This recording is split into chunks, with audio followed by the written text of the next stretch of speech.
The U.S. forces in Syria have bombed a militia group fighting alongside the Syrian government forces in southern Syria on Thursday, the US-led coalition has confirmed.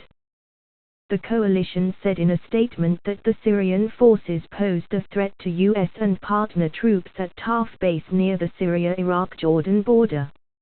May the 18th coalition struck Syrian pro-regime forces advancing in a deconfliction zone near at Taf, posing a threat to U.S. partner forces. 1/3 Inherent resolve at Convoy, May the 18th, 2017. This action was taken after apparent Russian attempts to dissuade Syrian pro-regime movement south towards at Taf were unsuccessful, a coalition aircraft show of force, and the firing of warning shots, the statement said.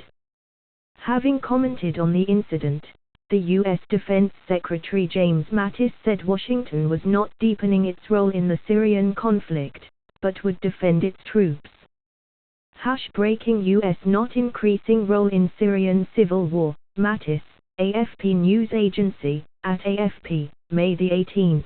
2017. The Syrian forces allegedly entered a so-called deconfliction zone in the Homs Governorate, which was perceived as a threat to US allied troops. The militia forces allegedly clashed with the Pentagon-backed Convoy al-Thawra militant group, formerly known as New Syrian Army, which called in coalition air support. We notified the coalition that we were being attacked by the Syrian army and Iranians in this point, and the coalition came and destroyed the advancing convoy, Reuters cited a militant representative as saying. Coalition forces have operated in the At-Taf area for many months, training and advising vetted partner forces who are fighting ISIS. 3/3 Inherent resolve at Convoy, May the 18th. 2017. U.S. Special Forces have been present in the area for many months to train and advise Free Syrian Army fighters. Damascus considers such Washington's presence illegal in the country, as no official invitation has been extended to the U.S. to conduct any military action on its territory. If true, this is frically illegal. Trump does not have congressional authorization to attack Syria, a country that has not attacked U.S.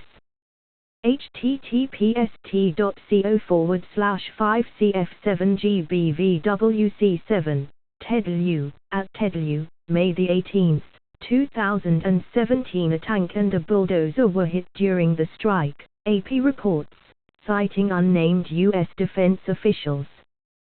There have been unconfirmed reports of casualties on the Syrian side. According to Al Masdar News citing the Syrian military, the coalition warplane entered Syrian airspace from the Jordanian border. It reportedly hit a convoy of 5 tanks, destroying 2 of them. 6 military personnel were killed and another 3 injured, Al Masdar News reported, citing the military. Congress authorized President to use force in 2 cases, terrorists and Iraq. Donald Trump has no authorization to attack Syrian regime. https://br8l90gbEx, TEDLU, at TEDLU, May the 18th, 2017. The attack does not reflect an escalation in Syria, an unnamed senior U.S. defense official told Fox News, claiming that there is no change in policy on Washington's side. The attacked paramilitary group affiliated with the Syrian army has been given no warning ahead of the strike, in contradiction to what we've heard from the U.S. sources.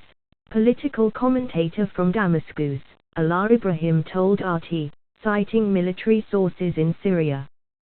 The area where the attack took place has been a scene of a hectic race between the Syrian army and groups affiliated with it and rebel groups backed by the US-led coalition. There have been reports that the US and Britain are preparing for some kind of land incursion, Ibrahim said. The de-escalation or safe zones agreement in Syria came into effect earlier this month, set up as a temporary measure for 6 months with the possibility of extending them for another half a year. The zones were established in several Syrian provinces, including in Homs, as agreed by the guarantor states Russia, Iran and Turkey during negotiations in the Kazakh capital of Astana, where all parties expressed hope that the initiative will lead the way to end the conflict in Syria. The issue of establishing and expanding the de-escalation zones dominated discussions between Russian Foreign Minister Sergei Lavrov and US President Donald Trump at the White House last week. At the center of our conversation was the initiative which President Trump voiced at an early stage of his presidency, namely the creation of security zones or zones of de-escalation, in which there will be no fighting, except against the terrorists, who need to be expelled from there, Lavrov said.